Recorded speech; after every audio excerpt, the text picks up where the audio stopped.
감사합니다, 여러분.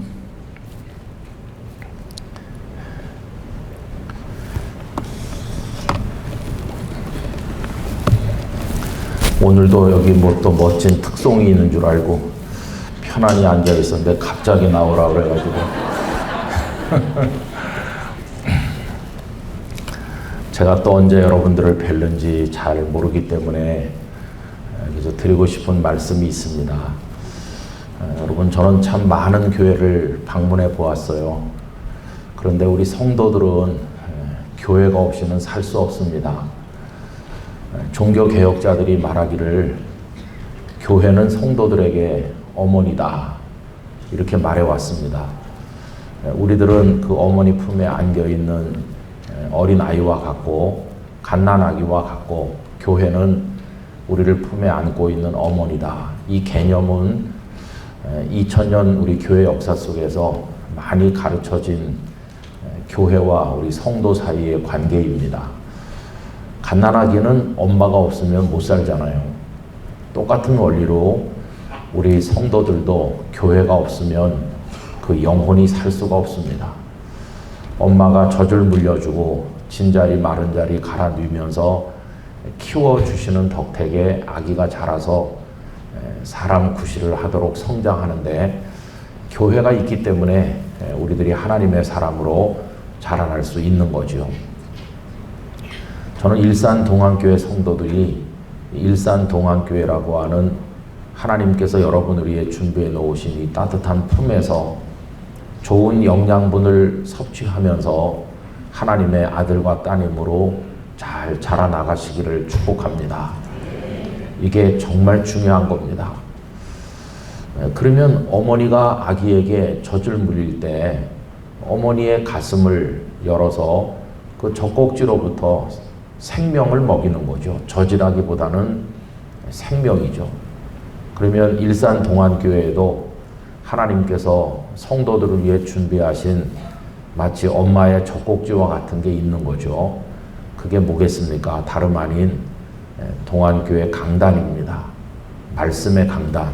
그 말씀의 강단으로부터 하나님의 은혜의 젖이 우리 일산동안교회 성도들에게 공급되는 거죠. 그래서 여러분들이 자나깨나 기도하셔야 될 것은 여러분들 교회 강단을 위해서 기도하셔야 됩니다. 하나님, 일산동안교회 강단이 메마르지 않게 해주세요. 하나님께서 생명의 젖을 풍성하게 언제든지 공급해 주십시오. 이렇게 꼭 기도하셔야 돼요. 제가 아주 오래전에 아프리카의 소말리아라는 나라를 여러분 아시잖아요. 거기 가셔서 취재했던 분들이 보내온 비디오 테이프, 거의 뭐 한 20몇 년 전이죠. 그걸 보고 충격을 받은 적이 있습니다. 워낙 거기 가난한 나라들이 많고 기아선상에 허덕이는 사람들이 많은 거 우리가 알고 있는데 그때는 소말리아가 제일 비참한 나라 중에 하나였습니다. 그런데 갓난아기를 한 어머니가 이렇게 아주 날띠 낡은 천에 대충 싸가지고 이렇게 목에다 매달고 있어요. 아기를 안고 있다기보다는 그냥 매달고 있는 겁니다. 여러분, 아기가 가슴에 안겨 있으면은 어떤 보조기구로 어깨에 매던지 이렇게 했을지라도 손으로 이렇게 아기를 보듬어 안는 게 보통이잖아요. 그런데 이 엄마는 그냥 두 손을 쭉 늘어뜨린 채로 마치 물건처럼 아기가 그냥 매달려 있는 거예요. 가만히 보니까 그 아기는 바싹 말라서 살아있는 건지 죽은 건지 알 수가 없어요. 파리떼가 아기의 몸에 잔뜩 붙었는데 엄마는 그 파리를 쫓을 힘이 없어요. 그냥 그대로 있는 겁니다. 아니, 저 엄마가 너무한 거 아니야? 이렇게 생각이 들지만 금방 알 수 있어요, 그 이유를. 왜냐하면 엄마 자신이 피골이 상접해서 죽기 직전이에요. 그래서 그날 제가 충격과 함께 깨달은 아주 중요한 원리가 있습니다. 엄마가 그렇게 되면 아이도 따라서 죽는구나. 여러분, 교회가 메마르면 그 교회에 소속된 성도들의 영혼도 똑같이 메마릅니다. 교회가 건강하고 살찌고 왕성하면 거기 성도들도 똑같이 살찌고 왕성해집니다. 여러분이 일산 동안교회는 여러분들의 어머니와 같아요. 그래서 교회를 위해서 늘 기도하셔야 됩니다. 특별히 그 강단을 위해서 열심히 기도하셔야 돼요. 그리고 이 강단을 지키는 설교자들을 위해서 기도하셔야 되는데, 우리 박 목사님과 여러 부교육자들, 강단의 말씀을 지키는 분들을 위해서 여러분들께서 간절하게 기도하셔야 돼요. 저는 일산 동안교회가 예수님 재림하시는 그날까지 진리의 기둥과 터가 되기를 바랍니다. 그냥 듣기 좋은 얘기, 재미난 얘기를 하는 신변 잡기나 세상 돌아가는 여러 가지 인생 처세술 같은 거, 그런 것들이 설교라는 포장지에 싸서 전파되는 가짜 설교가 판치는 그런 강단이 아니라, 이 하나님의 말씀 엑기스가 성도들에게 전달되는 교회가 될 수 있기를 바라는 것입니다. 여러분, 그걸 위해서 꼭 기도하셔야 돼요. 그리고 목회자들을 위해서 기도해 주시기 바랍니다. 목회자들을 사랑해 주십시오라고 말하고 싶은데, 어떤 분들은 저 김은성 목사도 목사니까 저렇게 말한다, 이렇게 생각하실는지도 모르겠어요.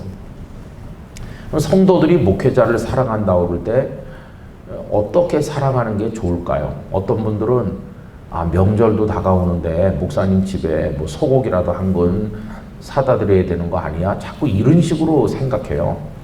근데 여러분, 저희 같은 목회자는 소고기 먹고 사는 사람이 아니고, 여러분들이 하나님 앞에 기도하시면 그 하나님의 은혜로 사는 사람들입니다. 기도해 주시는 게 목회자를 사랑하는 거예요. 그다음에 목회자가 여러분, 우리 함께 모여서 뜨겁게 예배하고 기도하고 복음을 전도합시다 그러면은 그 거룩한 영적인 일에 참여해 주시는 게, 그게 목회자를 사랑하는 거죠.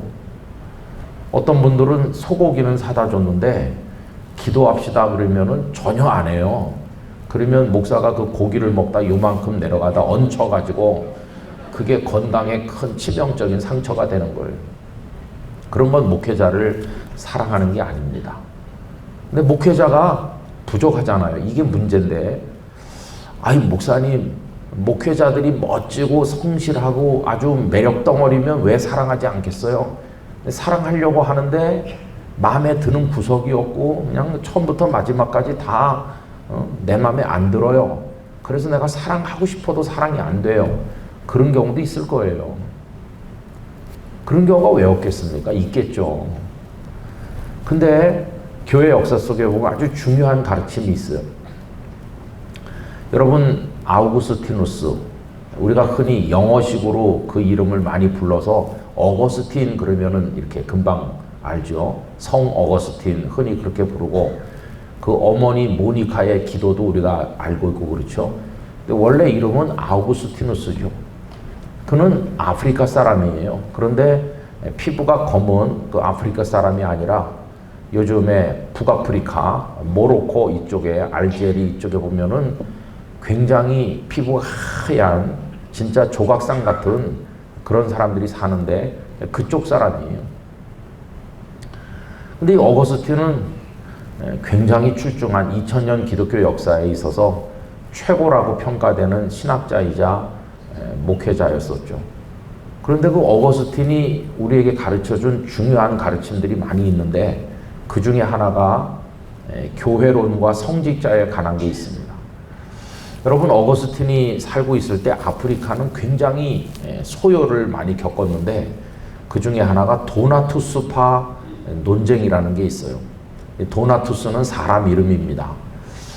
근데 어떤 일이 있었느냐 하면은 이제 로마 교회가 모든 교회들 중에 중심이 됐어요. 처음부터 그랬던 건 아니죠.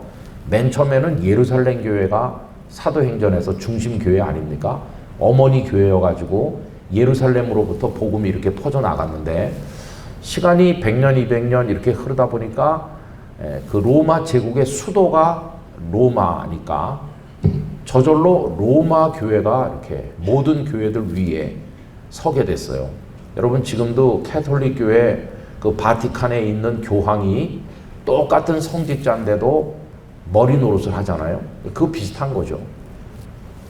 그래서 이제 어느 지역의 목회자가 공석이 되면 그 지역의 목회자를 로마 교회에서 보내는 겁니다. 이게 어떤 하이어라키 같은 구조가 돼 있어서 지금 로마 캐톨릭 교회는 맨 꼭대기에 교황, 뭐 추기경, 대주교, 주교 이런 식으로 계급인 것처럼 내려오잖아요. 근데 그때도 그런 게 확정된 건 아니지만 그런 조직과 제도가 작동하고 있었습니다. 그래서 아프리카 그 북부 지역에 주교 자리가 공석이 됐는데 그런 거 아프리카 성도들이 자기들의 주교를 모시는 게 아니고 로마 교회에서 파송을 해주는 거예요. 보내주는 대로 받는 거죠. 그런데 어떤 사태가 벌어졌느냐 하면 로마 교회가 어떤 사제를 어떤 신부를 우리식으로 말하면 목사님을 파송을 했는데 이 아프리카 성도들이 그를 거부했어요. 받아들일 수 없다는 거죠. 이유는 뭐냐 하면은 그 파송받은 사람이 우리가 받아들이기에는 하자가 있는 인물이다. 근데 그 파송된 사람 자신에게 문제가 있는 건 아니었어요. 여러분 지금도 전도사님들이 목사가 될 때는 노예 석상에서 목사 안수식을 하잖아요. 그러면 그 안수위원들이 그 머리에 손을 얹고 안수 기도를 하고 선포를 해야 그 사람이 목사가 되는 거잖아요. 이제 그때도 똑같은 이제 절차를 진행하는 건데 그 파송받은 이가 사제가 될 때 그 사람의 머리 위에 여러 사람이 손을 얹었는데 손을 얹은 사람 중에 한 사람이 문제가 있는 사람이라는 거예요. 문제 있는 사람이 손을 얹어서 그 안수 기도에 참여했기 때문에 그 안수 기도는 효과가 없고 효력이 없고 따라서 그 안수 받은 사람은 정식으로 목사가 된 게 아니다. 이런 식의 논리를 주장하는 거예요. 그러면 여러분 그 손을 얹은 사람 중에 한 사람이 무슨 문제가 있을까요? 그 사람이 과거에 핍박이 굉장히 심할 때 두려워서 배교했던 전력이 있는 사람이에요. 마치 일제시대 때 신사참배를 일제가 강요하니까 주기철 목사님 같으신 분은 끝까지 저항하다가 순교하신 반면에 어떤 사람들은 처음에는 저항했지만 나중에는 여러 가지 이유로 그 기계를 꺾고 신사참배를 했던 사람들도 있잖아요. 그러니까 이 사람도 버티다가 그 핍박과 여러 가지 어려운 현실 때문에 나 이제는 예수님을 안 믿겠습니다 라고 배교를 했던 사람이에요. 배교를 했다가 핍박이 끝난 다음에 다시 돌아와서 신분이 회복된 사람이에요.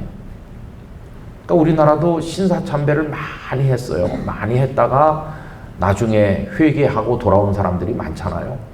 여러분 신사참배를 끝까지 거부했던 사람은 숫자가 적습니다. 대부분이 다 신사참배를 했었죠. 그때도 똑같은 거죠, 상황이. 그런데 이렇게 배교 전력이 있는 사람이 돌아와가지고 성직자의 자리를 회복해서 그 사람이 안수위원으로 참여해가지고 손을 얹었으니까 안수 받은 사람에게 효력이 없는 잘못된 안수 기도다. 그 안수 받은 사람을 우리가 받아들일 수 없다. 이런 식으로 했어요. 그러면서 우리 아프리카 교회는 그렇게 중간에 배교했던 그런 사람을 인정할 수 없다고. 우리는 끝까지 초지일관 주님을 사랑하는 사람들만으로 구성돼서 그런 사람들이 우리의 지도자가 되어야 된다. 이래서 굉장히 시끄러웠어요. 그래서 나중에 로마 교회는 그들의 요청을 거절하고 이미 파송된 그 사람을 받아들이라 이렇게 요구하게 된 거고, 아프리카 교회는 받아들일 수 없다고 하면서 충돌하는 양상으로 전개됐습니다. 그러다가 이 아프리카 교회가 당신들이 우리가 원하는 사람을 파송하지 않으면은 그냥 우리가 알아서 우리 마음에 드는 사람을 한 사람 세우겠다. 나중에 이런 식으로 나갔어요. 그래서 결국 자기들이 원하는 사람을 세우게 됐는데 그 사람이 도나투스였던 거예요. 그래서 교회 역사에서 도나투스파라고 하는 이름이 나왔어요. 여러분 이게 그냥 단순한 종교 문제가 아니어가지고요. 나중에는 무력 충돌을 했을 정도로 아주 굉장히 교회사에 심각한 상황이었어요. 그럼 여러분 어떻게 생각이 드세요? 언뜻 생각을 해보면은 그래, 과거에 배교했던 사람들이 뒤섞여 있는 로마 교회는 다 타락한 교회고 그런 사람들을 거절하는 아프리카 교회는 아주 순수하다. 언뜻 생각하면 그래요. 교회는 거룩해야 되는데 그러면 어느 교회가 거룩하냐? 로마 교회는 그냥 잡탕이다. 배교했던 사람도 석속돼 있고 뭐 그런 사람도 다시 파송하고, 그러나 우리 아프리카 교회는 진짜 순수한 거룩한 사람만 모였다. 이제 이런 식으로 생각하는 거죠.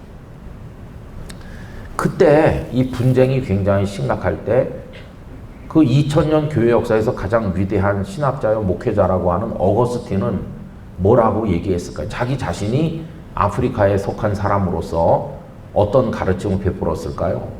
그는 아프리카 교회를 정죄했어요. 그 파송된 일을 거절하는 아프리카 교회가 잘못된 거다. 뜻밖의 주장을 하는 거죠. 누가 봐도 아프리카 교회가 순수해 보이는데 어거스틴은 그렇지 않다는 거예요. 그러면서 굉장히 중요한 가르침을 그가 펼칩니다. 그게 뭐냐 하면 우리가 교회를 거룩한 공동체라고 하잖아요. 거룩한 공회, 사도신경 속에 보면 거룩한 공교회라고도 하고, 그럼 교회가 어떻게 거룩하게 되느냐? 그게 중요한 가르침이죠. 그는 말하기를 교회는 거룩하지 않다. 그런데 왜 교회를 거룩하다고 고백하냐 하면은 교회가 거룩해서가 아니라 그 교회에 임재하시는 주님이 거룩하기 때문이다. 주님이 거룩하시기 때문에 주님을 믿는 사람들을 거룩하다고 말하는 것뿐이지 그 교회를 구성하고 있는 사람들이 거룩한 건 아니라는 거예요. 그 교회를 구성하고 있는 사람들은 다 죄인들이죠, 죄인들. 오늘날식으로 말하면 목사도 죄인이고 장로님, 권사님, 집사님 할 거 없이 다 죄인들로 구성된 모임이죠. 그런데 이런 죄인들의 공동체를 어떻게 거룩한 공동체라고 부를 수 있는가? 그것은 그 교회의 머리이신 주님이 거룩하시니까 그렇게 부르는 것뿐이지 착각하면 안 된다. 그 구성원들은 다 죄인이었다. 또 우리들을 가르쳐서 성도라고 부르잖아요. 성도. 우리가 어떻게 홀리, 거룩한 사람들일 수가 있느냐? 우리는 결코 거룩하지 않다는 거예요. 그런데 우리를 구속하신 그리스도께서 거룩하시기 때문에 우리가 거룩한 거다. 그러니까 우리들은 하나님 앞에서 우리의 의를 주장하면 안 된다는 거예요. 아프리카 교회가 거기 구성원이 굉장히 많을 텐데 단 한 명도 죄인인 사람이 없느냐? 한 번도 죄를 지어본 적이 없는 사람들로만 그 교회가 구성되어 있느냐? 아프리카 교회도 다 죄인들로 구성되어 있다. 우리 아프리카 교회는 거룩하다 이렇게 말하는 것 자체가 예수 그리스도의 십자가 공로가 필요 없다고 말하는 아주 잘못된 거다. 교만한 거다. 십자가의 공로를 부인하는 거다. 그러면서 아프리카 교회가 틀렸다고 얘기했어요. 그러면서 이런 얘기를 했어요. 어떤 사람이 그 안수받은 걸 가지고 그 사람들이 문제를 삼았으니까 누가 내 머리에 손을 얹고 기도할 때 내 머리에 손을 얹은 그 사람이 거룩하기 때문에 그 기도가 효과가 있는 게 아니라는 거예요. 그 사람이 죄인이고 보잘것없는 사람이고 과거에 나쁜 일을 했을 수도 있고 그렇지만 그 사람이 성부, 성자, 성령의 이름으로 기도하면 그게 내게 효과가 있다는 거예요. 삼위일체 하나님의 능력으로 효과가 있는 거지 손을 얹은 그 사람의 개인적인 그 무엇 때문에 효과가 있거나 없거나 그런 게 아니라고. 그러면서 세례의 효과도 똑같이 말했어요. 여러분, 내가 홍길동 목사님에게 세례 받을 수 있고 박길동 목사님에게 세례 받을 수도 있고 세례는 뭐 어떻게 하다 보면 그때 만나는 목사님에게 받는 거 아니에요?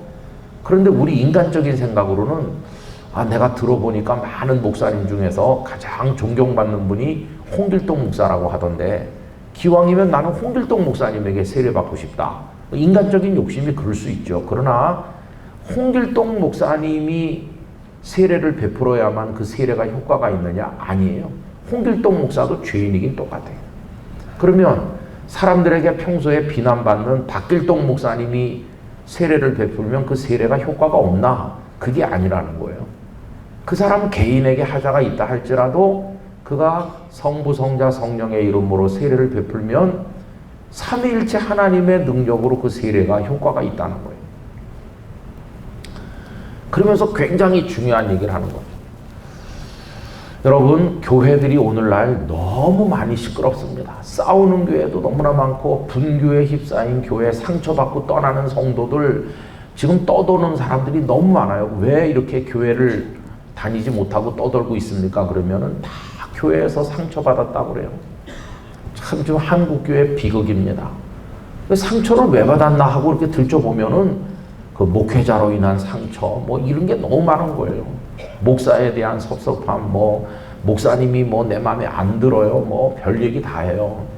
그러면서 오늘은 이 교회, 내일은 저 교회 이렇게 떠돌아다니는 교회를 서칭하는 사람들도 너무 많고, 우리 한국 교회가 영적으로 지금 너무 무질서하거든요.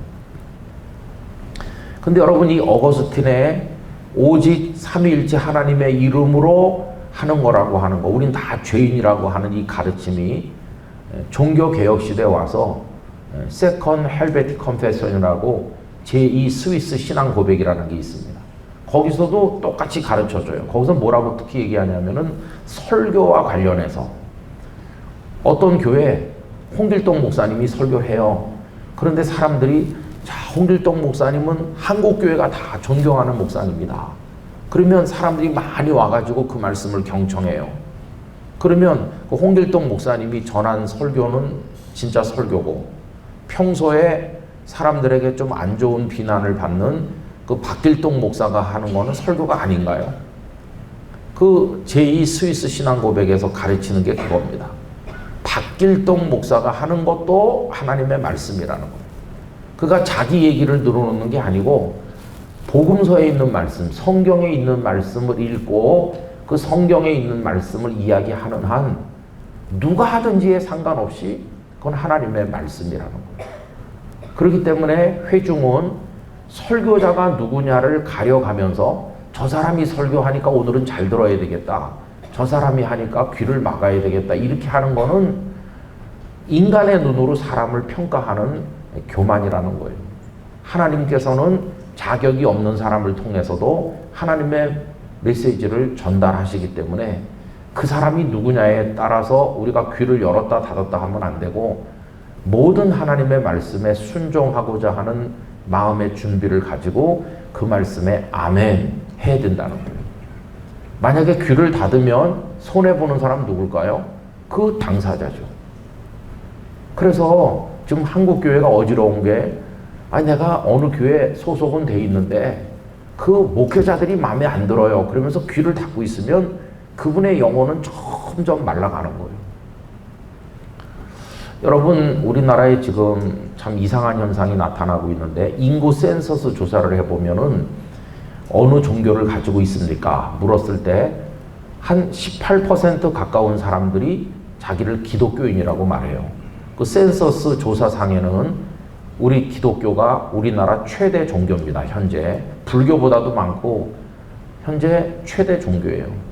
그런데 각 교회들이 1년에 한 번씩 교단에다가 우리 교회에 출석하는 교인이 몇 명입니다 라고 교세 통계 보고를 하는 게 있거든요.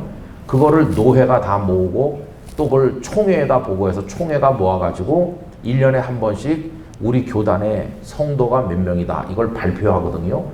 근데 그걸 보면은 좀 이상해요. 왜냐하면은 급속하게 지금 줄고 있거든요. 인구 센서스 조사를 하면 별로 줄지 않았어요. 별로 줄지 않았는데 현재 교회 다니는 사람들 숫자를 조사해 보면은 급감하고 있습니다. 작년 가을에 국민일보 미션 그 난에 톱 기사 중에 하나가 뭐가 있었냐 하면 지난 10년 동안 한국교회 교인 200만 명 줄었다. 이게 나왔어. 우리는 흔히 1000만 성도 하지만 제가 볼 때는 한 500만 남았겠나? 그렇게 생각될 정도로 굉장히 빠르게 줄고 있습니다. 저희 교단만 해도 여러분 우리가 대한예수교 장로회 통합교단이라는 걸 아십니까? 좀 헷갈리죠. 합동도 있으니까 합동이나 통합이나 뭐 그 뜻이 그 뜻이라 헷갈려요. 그런데 하여튼 우리가 통합이라는 건 알아주시기 바랍니다. 그런데 우리 통합교단이 작년 한 해 동안에 작년 가을 통계로 보면 34,000명이 감소했어요. 단 1년 만에. 근데 거기 회의에 모인 총대들이 상당히 안도하는 표정이었어요. 왜 그러냐 하면 그래도 예상보다 적게 줄었다. 그럼 그 전에는 얼마나 많이 줄었길래 34,000에 안도하는 것일까요? 그 직전에는 1년에 11만 명 줄었어요. 단 1년에. 이게 우리 교단만의 얘기가 아니거든요. 다른 교단에 더 많이 감소하고 있어요. 우리보다 더 많이. 그러면 이거 다 감소된 그걸 계산해 보면 한국 교회가 희망이 없어요. 그리고 인간적인 눈으로 보면 그런 상황에 있어요 지금. 그래서 이제 그 차이가 있잖아요. 센서스 조사에는 별로 줄지 않았는데 왜 교회 오는 사람은 이렇게 많이 줄었지? 그 사람들 다 어디로 갔을까? 그 사람들이 소위 교회 안 나가 교인들이죠. 물어보면 기독교인이라고 그래요. 그런데 교회는 안 나가요. 이 안 나가 교인을 거꾸로 하면 가나안이거든요. 그래서 가나안 교인이 우리나라에 수백만 명 지금 있습니다. 그들이 나중에 센서스 조사할 때 나 이제 기독교인 아니에요 라고 말하게 되면 희망이 없는 거예요. 그리고 아직까지는 그래도 교회는 안 가면서도 기독교인이라고 대답은 하고 있어요.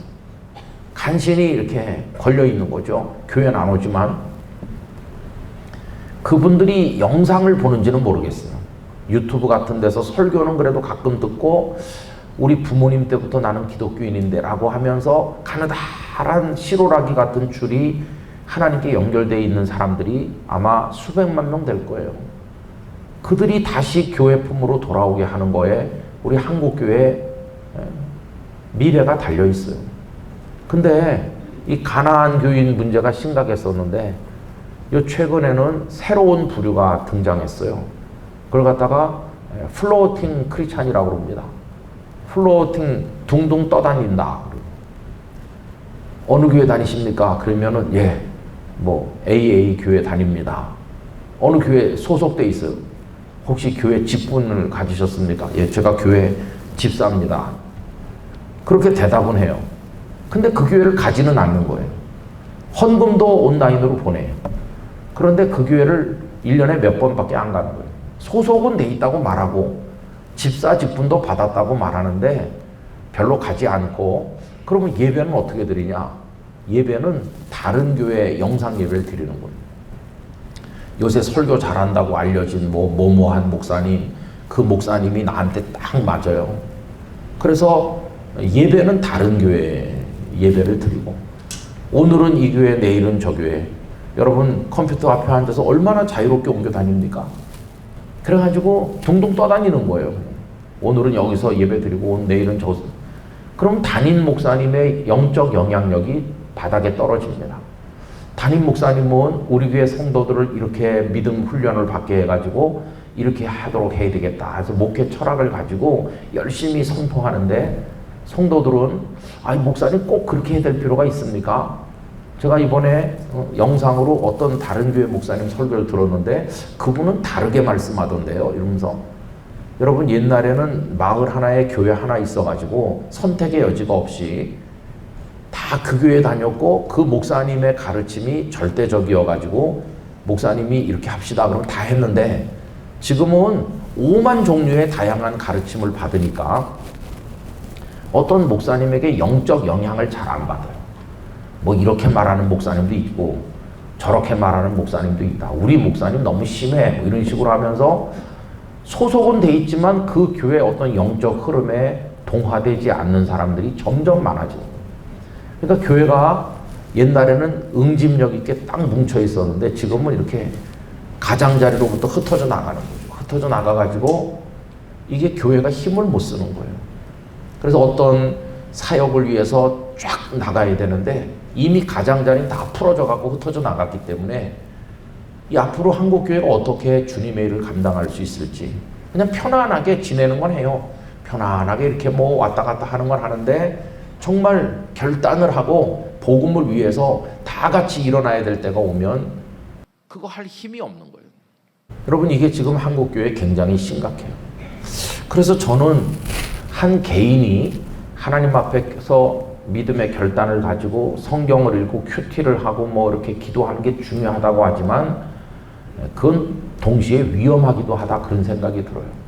왜냐하면 큐티 이거는 잘 하는 사람은 괜찮지만 큐티는 잘못하면 이연령 비연령식으로 내 삶에 내가 편리하게 해석해서 그래서 내가 복음이 될 가능성이 많아요. 그냥 내 마음에 좋게 해석하는 거예요.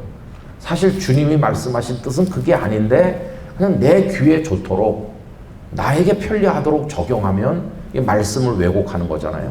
그럼 말씀의 왜곡에서 벗어나서 정말 진리 그 자체를 우리가 받아들이려면은 교회 공동체 안에서 같이 예배드리고 공동체 안에서 같이 말씀을 듣는 게 정말로 중요하거든요.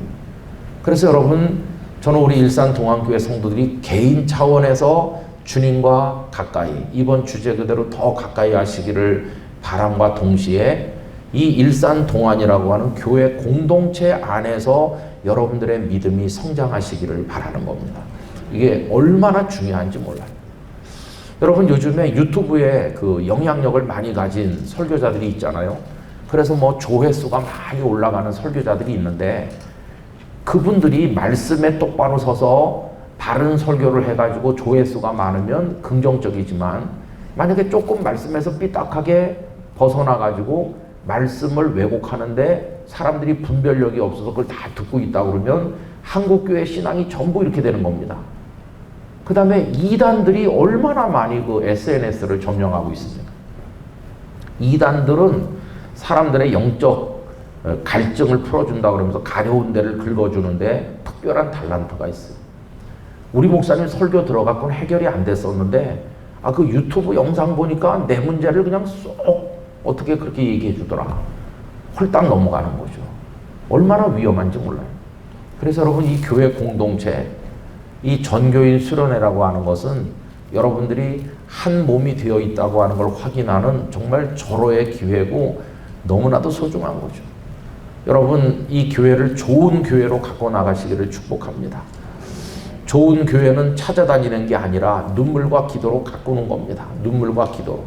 그래서 오늘은 이 교회, 내일은 저 교회 이렇게 다니는 게 아니라 내가 이 교회에 하나님이 심어주셨으니까 내가 여기서 눈물로 기도하면서 우리 일산동안교회를 예수님 오시는 그날까지 정말 아름다운 축복의 통로가 되도록 기도하면서 헌신하겠습니다. 이런 게 정말 필요한 것입니다.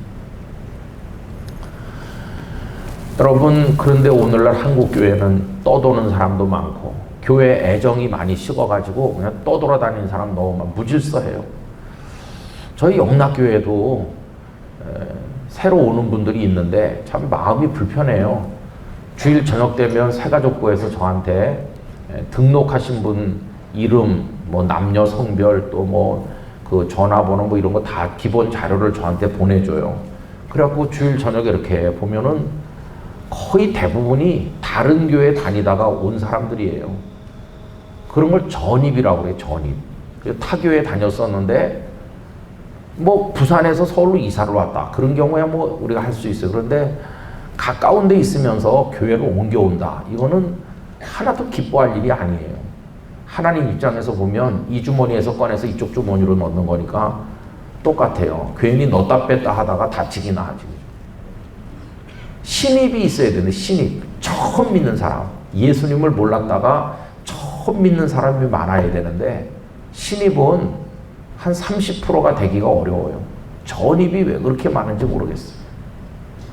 여러분, 이미 전도가 다 안 된다고 하면서 문을 닫아놓고 우리부터도 전도할 생각을 잘 안 하고 그냥 뭐 온 사람들끼리나 이렇게 오붓하게 이렇게 한국교회가 점점 힘을 잃어가는 거죠. 저는 일산동안교회가 영적인 어떤 하나님이 주시는 능력을 회복하기를 바랍니다.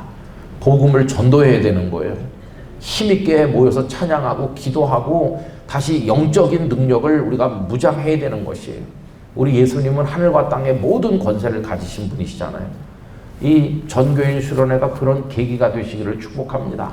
그래서 하나님께서 목사님을 보내주셨으니까 그 목사님을 중심으로 이 교회 젖꼭지와 같은 강단을 통해서 주시는 하나님의 말씀을 우리가 아멘으로 받고 힘을 얻어서 하나님이 주신 사명을 감당하고 나도 예수님을 제대로 믿고 우리 가족도 제대로 믿고 온 교회가 영적으로 불이 붙어 뜨거워져서 이 시대를 이기는 하나님의 교회가 되겠습니다.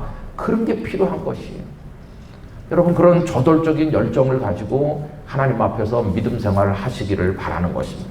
그럴 때 가장 중요한 것은 이번 주제 그대로예요. 주님을 가까이 하는 거죠. 주님.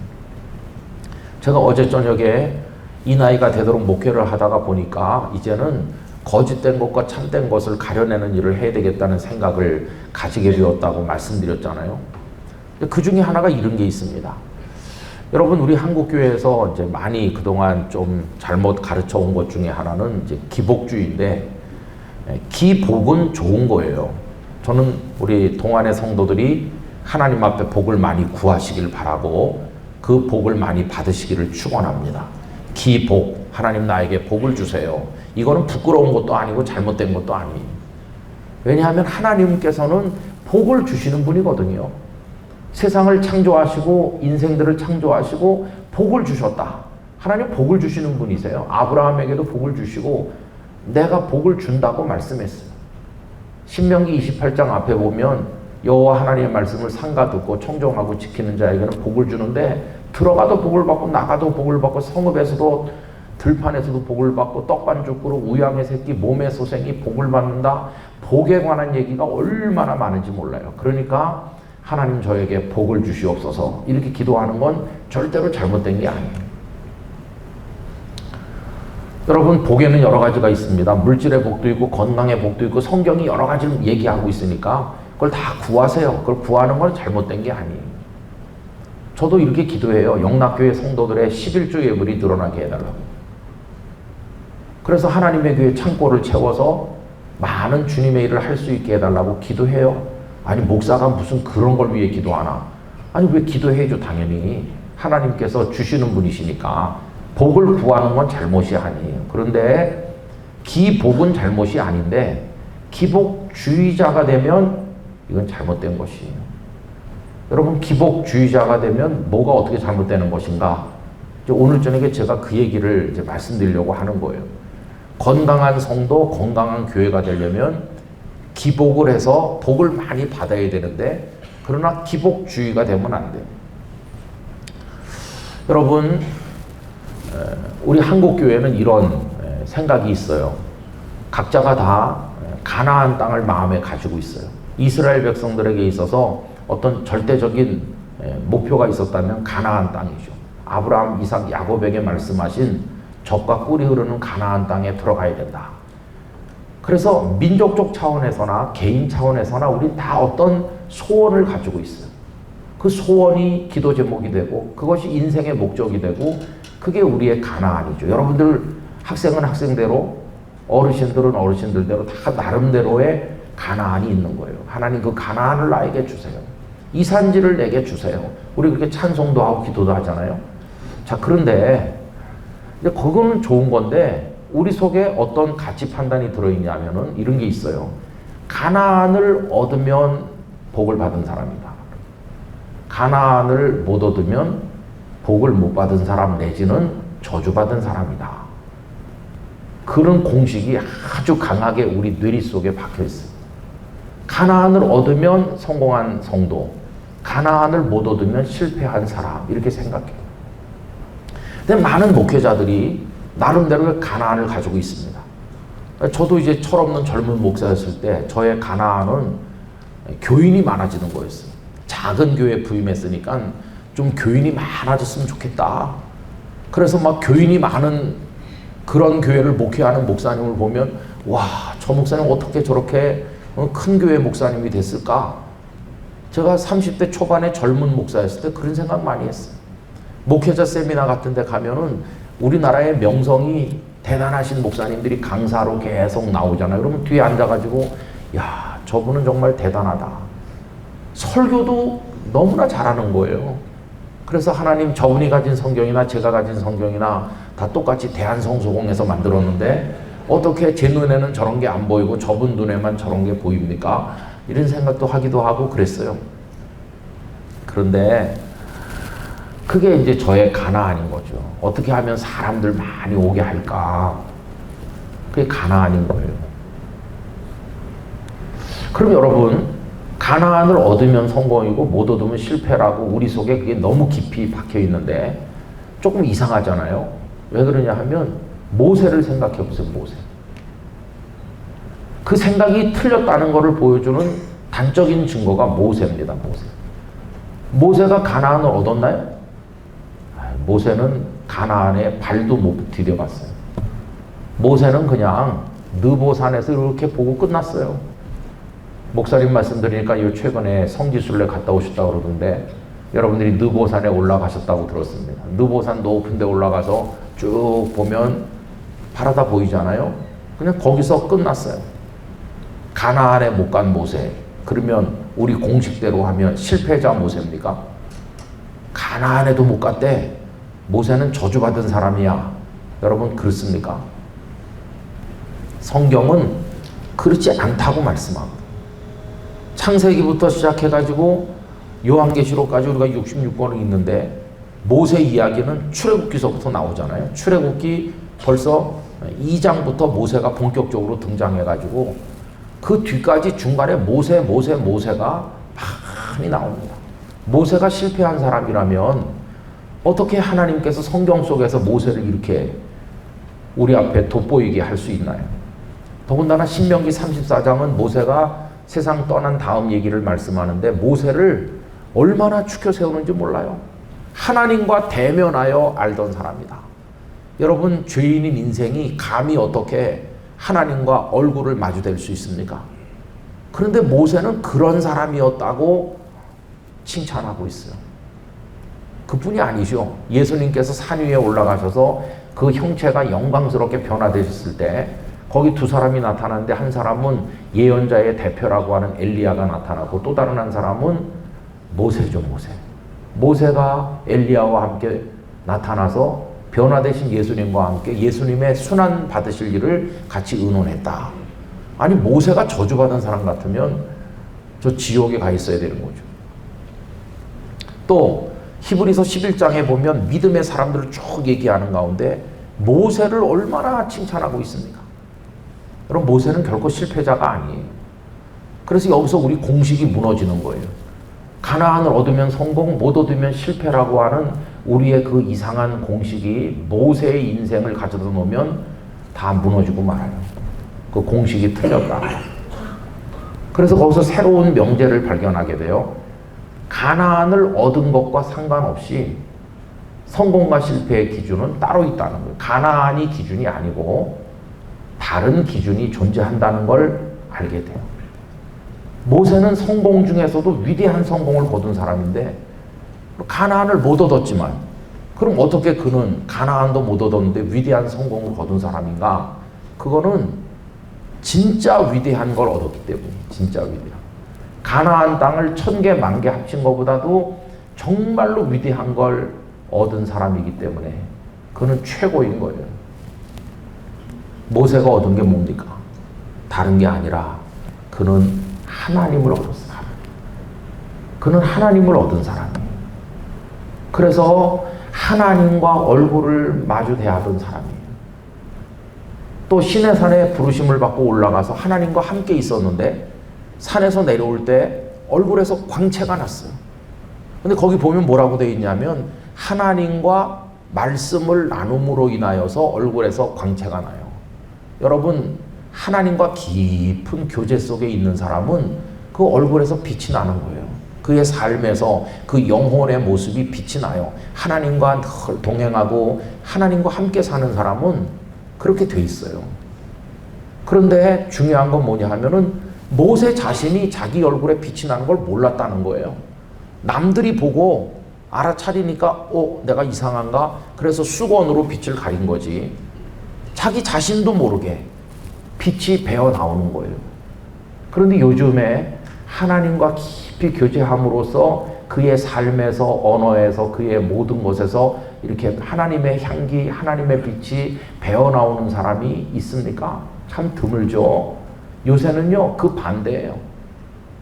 자기 얼굴에 빛이 나오는 것도 모세는 몰랐는데 요새는 사람들 붙들고 물어봐요. 어떠세요? 저 얼굴에 빛나죠? 빛나죠? 이렇게. 그러면서 수건으로 가리는 게 아니라 더 광을 내려고 기를 써요. 그 사이비 교단 지도자 중에 하나였던 이모 목사, 지금 구속돼 있는 사람은, 그 이단은 특수 조명을 통해 가지고 빛을 비췄다고 그러잖아요. 앉아있는 성도들은 썩는 거죠. 그러면 다 가짜죠. 자기 얼굴에 빛이 난다고 꾸미는 거짓, 빛이 난다고 자랑하는 교만, 그건 다 거짓이에요. 진짜 하나님과 함께함으로 빛이 나는 사람은 자기도 모르는 거예요. 그러니까 그런 사람은 자랑하지 않아요. 그런 사람은 겸손해요. 본인이 말하는 게 아니라 남이 보고 아는 거예요. 아, 진짜 하나님의 사람이시다. 모세는 그런 분이었어요. 하나님과 같이 있어가지고 빛이 나요. 근데 요새는 하나님과 말씀하고 하나님과 동행하고 하나님과 교제함으로 빛이 나는 사람은 드물고 어떤 성과를 가지고 빛을 내려고 그래요. 내가 100명 모이는 교회 부흥해갖고 지금 2000명 모입니다. 이런 걸 다니면서 자랑하는 사람이 있어요. 그게 뭐냐 하면은 나 가나안을 얻었어요. 그러니까 나는 성공한 사람이죠. 이렇게 말하는 거예요. 근데 여러분, 가나안을 얻은 게 성공의 기준이 아니라고 그랬잖아요. 진짜 기준은 여러분 이번에 수련회 주제로 더 가까이, 주님께 더 가까이 가서 주님을 얻는 사람 되는 게 진짜 성공하는 것입니다. 그게 진짜 기준이에요. 여러분, 이걸 잘못 가리면 어떻게 되는지 보세요. 출애굽기 32장에 보면 모세가 시내산에 올라가셔서 십계명을 비롯한 율법을 이제 받으시는데 오랫동안 안 내려오니까 백성들이 당황했어요. 이 백성들은 모세가 눈앞에 있으면 안심하다가 모세가 안 보이면 하나님이 같이 계시다는 생각은 못하고 눈에 보이는 모세가 없으니까 불안해지는 거예요. 여러분, 지금 우리들도 눈에 보이지 않는 영이신 하나님에 대한 신뢰가 없고 눈에 보이는 것으로 대리만족하려는 사람이 많아요. 그래서 하나님 그러면 안 된다고 그랬죠. 그게 제2계명이죠. 그 어떤 형상도 만들지 말라. 하늘에 있는 것이나 땅에 있는 것이나 땅 아래에 있는 것이나 물속에 있는 것이나 그 어떤 것의 형상도 만들지 말라고 하신 게 보이지 않으시는 하나님을 보이는 형상으로 환원하는 그걸 갖다 지적하신 거예요. 근데 이 사람들 모세가 안 보이니까 금방 불안해졌어요. 그래가지고 아론에게 와서 모세가 눈에 안 보이니 우리를 인도할 신을 만들라. 어리석은 아론이 금붙이를 모아가지고 금송아지를 만들었죠. 왜 하필이면 금송아지인가? 여러분, 이 송아지, 소, 이거는 힘의 상징이고 풍요의 상징이고 농사를 잘 되게 해주는 신, 그 가나안 이론에서 근동에서 많이 섬기던 그런 우상이거든요. 금송아지 만들어 놓고 거기서 먹고 마시고 춤추면서 이게 우리를 인도하는 신이다. 그래서 모세가 화가 나가지고 내려오다가 십계명 돌판을 집어 던졌어요. 그날 그로 인해서 죽은 사람이 3,000명 가량이나 된다고 나와 있죠. 모세가 깊이 낙심했어요. 하나님 앞에 눈물로 부르짖는 거죠. 하나님도 화가 많이 나셨어요. 그래서 여러분, 하나님 뭐라고 말씀하셨냐 하면 32장, 33장 나중에 읽어보시면 이렇게 돼 있습니다.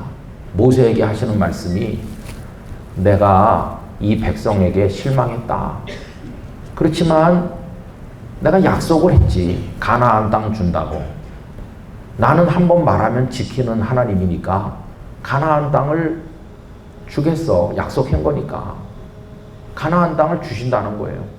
그런데 나는 그들과 같이 가지 않겠어. 내 사자를 보낼 테니까 너는 백성들과 함께 가나안으로 가라.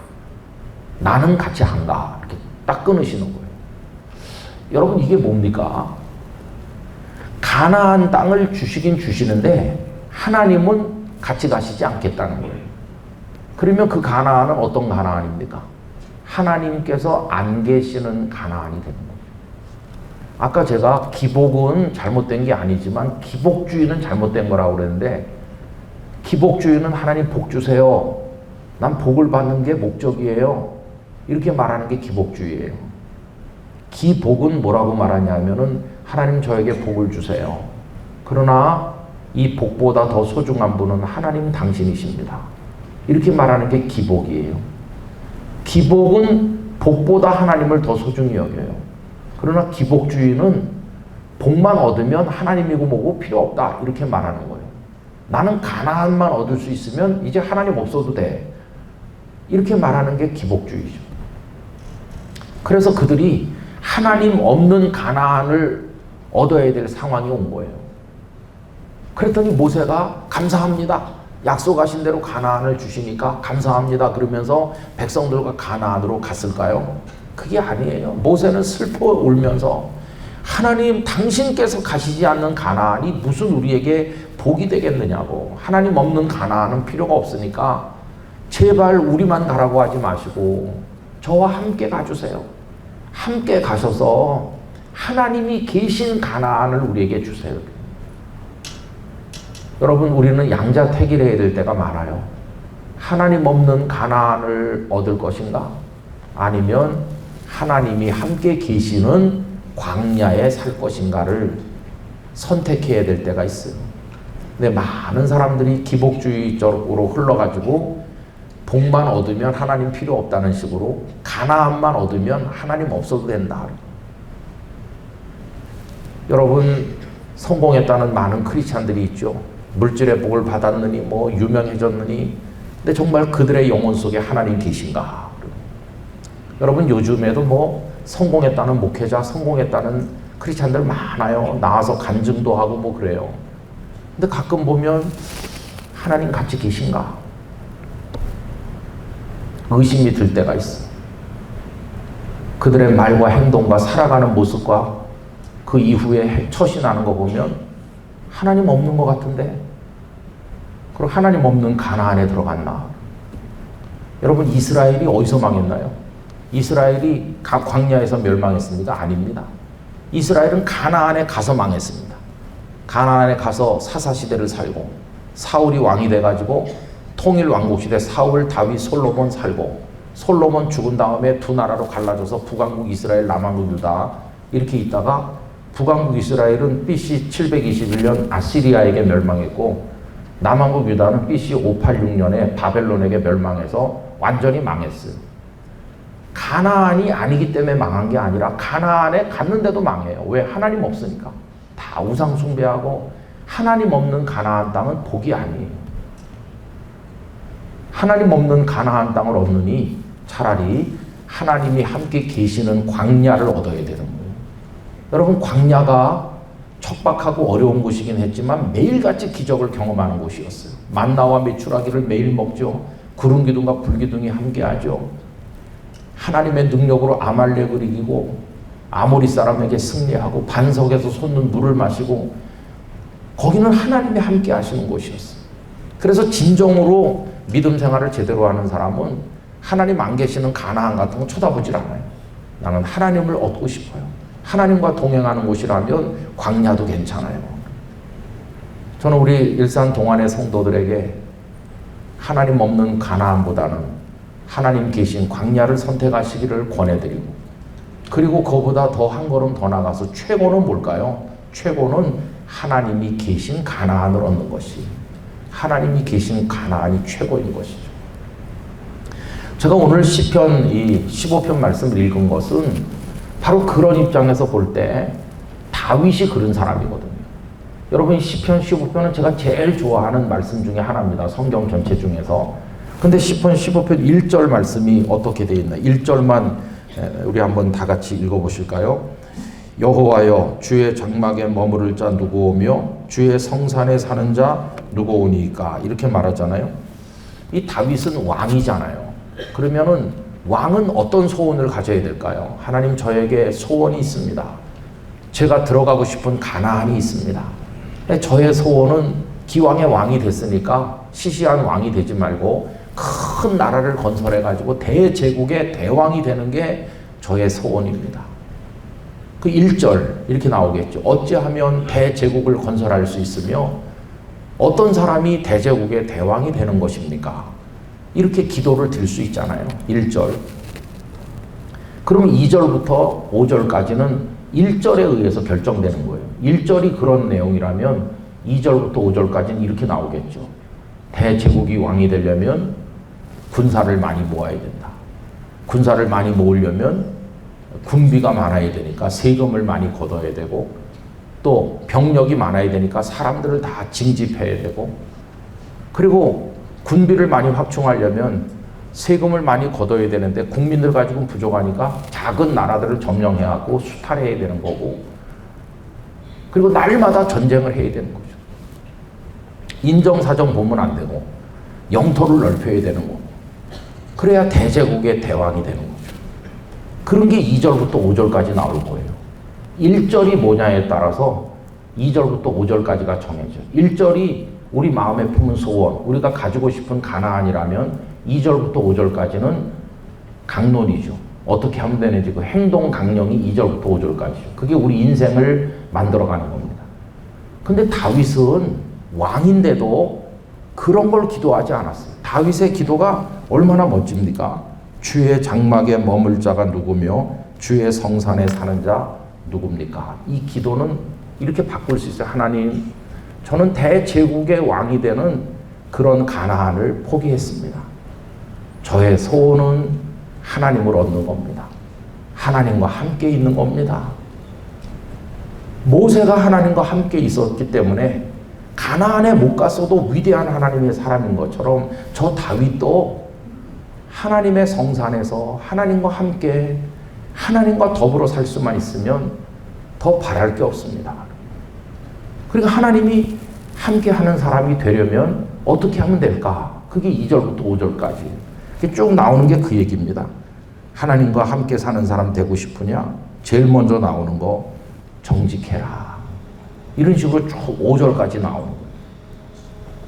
저는 일산 동안의 성도들이 1절을 잘 쓰시기를 축원합니다. 1절. 어떤 1절을 가지고 사느냐가 여러분의 인생을 결정하는 거예요.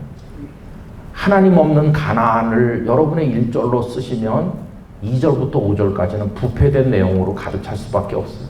그러나 하나님을 가까이 하고 하나님을 얻는 게 소원이 되면 2절부터 5절까지는 하나님의 성품, 하나님이 기뻐하시는 거 거기 맞춰 살기 때문에 내 삶이 거룩하게 되는 것이고 하나님의 영의 이끌림을 받는 것이죠.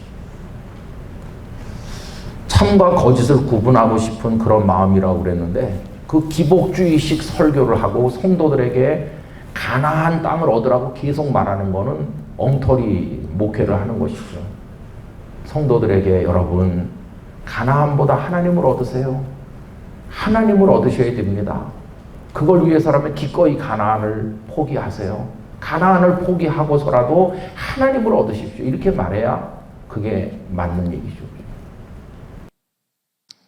이제 시간이 갔기 때문에 정리를 해야 되는데 여러분 어떤 교회가 좋은 교회일까 할 때 교인들의 영적 정서가 우리 일산 동안교회는 가나안을 얻는 게 목표야. 이렇게 하면 희망 없는 교회가 되는 거예요.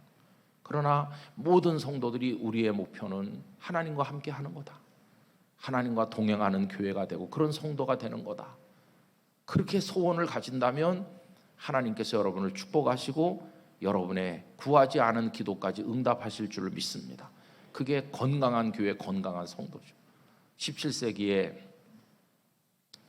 로렌스라고 하는 훌륭한 하나님의 사람이 있었죠.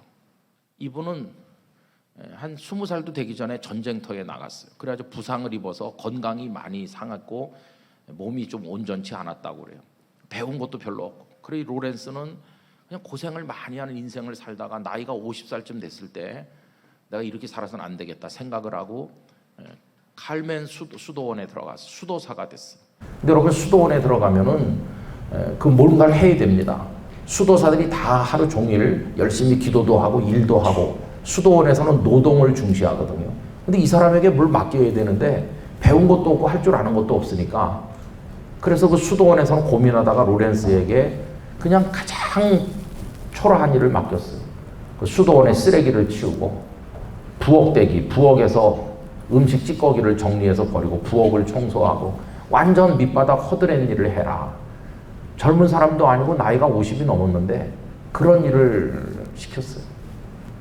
그는 묵묵히 부엌에서 그 일을 오랫동안 했습니다. 그냥 완전히 허드렛 일 밑바닥 일이죠. 그렇게 시간이 많이 지난 어느 날 그 수도원의 원장이 공석이 돼서 새로운 원장을 추대해야 될 시기가 왔어요. 그 수도사들이 다 같이 모여서 우리 수도원에 누가 원장이 될 수 있을까? 만장일치로 로렌스 형제를 우리의 수도 원장으로 추대한다. 부엌대기가 수도 원장님이 됐어요. 그러면 동료들이 로렌스를 추대하게 된 특별한 이유가 있을까요? 딱 하나였어요. 우리는 로렌스에게서 하나님을 본다. 그와 함께 계시는 하나님의 임재를 본다. 로렌스가 글을 쓴 게 별로 없지만 편지도 있고 조금 있어요. 그리고 또 다른 사람이 로렌스에게 쓴 것도 있고 뭐 이런저런 걸 다 모아가지고 책이 하나 나와 있는데 하나님의 임재 연습이라는 이름으로 번역돼가지고 우리 말로도 나와 있죠. 거기 보면 로렌스는 참 감동적인 얘기를 많이 해요. 그런 얘기가 있습니다. 부엌을 다 청소를 하고 부엌 바닥에 무릎을 꿇는 거예요. 보통 하나님 앞에 기도할 때는 그 성전 안에 들어와서 그 제단 앞에 무릎을 꿇는데 그는 그냥 부엌이 자기 사는 곳이고 거기 그냥 부엌 바닥에 땅바닥에 무릎을 꿇으면 하나님께서 나와 같이 계심을 느끼고 이 부엌이 나의 성소가 된다. 그리고 이제 동료들을 위해서 음식을 만들 때 계란을 이렇게 계란 후라이를 할 때 나는 계란 후라이를 이렇게 뒤집으면서 거기서 하나님을 만나고 그게 하나님을 위해서 뒤집는 거고.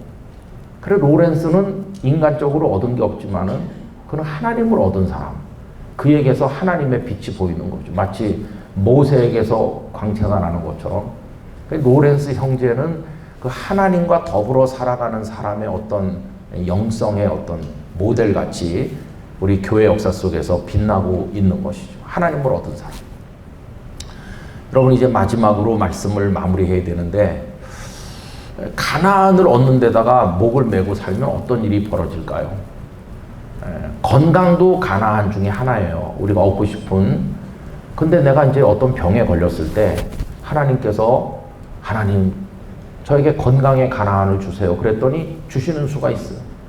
시간이 없어서 말씀 못 드렸지만 저도 중학교 3학년 때 4월 달부터 11월까지 병명도 모르는 고통을 한 7달 겪었습니다. 말도 잘 못하고 몸이 이렇게 돌아가고 굳어가지고 병원 순례를 너무 많이 했고 절망과 좌절을 너무 많이 했어요. 그러다가 정말 하나님의 능력으로 병명도 모르는 상태에서 주사 한 번 맞은 게 없는데 하나님의 능력으로 기적 같은 치유를 받았어요. 그러면 제가 그런 치유를 받고 그날 저녁에 수천 명이 모인 자리에서 저 혼자 일어나서 박수를 받고 그날부터 하나님 저를 고쳐주시는 기적을 경험했어요. 그러면 그 이후에도 제가 언제나 아프기만 하면 하나님 저를 고쳐주시나요? 그건 아닐 거예요. 그런 기적을 경험한 사람도 나중에 암에 또 걸리기도 하고 그 암 때문에 세상을 떠날 수도 있어요. 근데 그 건강이라는 가나안에 목을 메고 살면은 그 사람 마지막에 하나님이 고쳐주지 않을 때 원망할 거예요. 왜 가나안을 안 주나? 그런데 여러분 그런 가나안을 다 내려놓고 하나님을 목적으로 살고 하나님과 함께 사는 사람은 하나님께서 병을 고쳐주시지 않아도 내가 오랫동안 안기고 싶었던 하나님의 품으로 가는 시간이 드디어 도래했구나. 그러면서 그 하나님께 안기는 걸 기쁨으로 여길 것이 배신하지 않고 마지막에 하나님은 없다 이런 식으로 하지 아니야. 하나님 한 분이 이미 그를 채웠기 때문이죠. 그의 영혼을 충만하게 했기 때문에. 그래서 하나님 한 분으로 만족하시기 바랍니다. 제가 어제 저녁에 들은 얘기랑 이게 맥이 통하는 거예요. 어제 저녁에 들은 얘기는 구원의 하나님으로 하박국이 비록 무화과 나무에 포도나무에 이런 거 다 없고 전쟁은 다가오고 외양간에 소도 없고 그래도 하나님으로 인하여 기뻐한다고 그랬잖아요. 그랑 오늘 저녁 얘기랑 결론이 거의 비슷하죠. 그래 하나님을 얻는 게 우리의 가나안. 제가 이틀 동안 이런 말씀을 드리는 것은 이번에 주제가 더 가까이잖아요. 더 가까이. 주님께로 더 가까이. 그래서 여러분이 다 이 시대 모세가 되시기를 바라고 이 시대 하박국이 되시기를 축원합니다. 일산 동안교회는 하나님으로 인하여 충만하시고 하나님의 임재가 여러분의 삶 속에 나타나는 복된 교회가 되시기를 간절히 기원합니다. 똘똘 뭉치셔서 영적 싸움을 잘 싸우시고 진짜 좋은 교회, 강한 교회, 아름다운 교회로 데살로니가 교회 소문이 마게도냐와 아가야 전 지역에 널리 퍼진 것처럼 일산 동안교회 소문이 우리나라에 자자하게 퍼져서 감동을 줄 수 있도록 하나님께서 여러분들을 사용하시기를 간절히 기원하는 것입니다. 여러분들이 다 그 주역이 되시기 바라고요. 아까 여러분들 일어나 찬양하는 거 보니까 뭐가 될 것 같잖아요. 또 우리 학생들이 막 나와서 하고 여기서만 그러지 말고 교회 가서도 그렇게 하시고 힘내서 하시고 그래서 여러분들의 교회가 살아서 펄펄 뛰는 교회로 하나님의 영광을 나타내시기를 축원합니다. 기도하겠습니다. 걸어가신 아버지 하나님, 어리석게 가나안에 목을 메고 사는 저희들이 되지 말고 하나님을 얻게 해 주옵소서. 하나님께로 더 가까이 가게 하여 주옵소서. 하나님의 사람이 되면 나머지는 다 아울러 주실 줄 믿습니다. 저희들이 하나님과 함께 하나님께로 가까이 나가는 승리하는 성도, 그런 교회가 되게 하여 주시옵소서. 수련의 남은 일정을 축복해 주시옵소서. 예수님의 이름으로 기도하옵나이다. 아멘.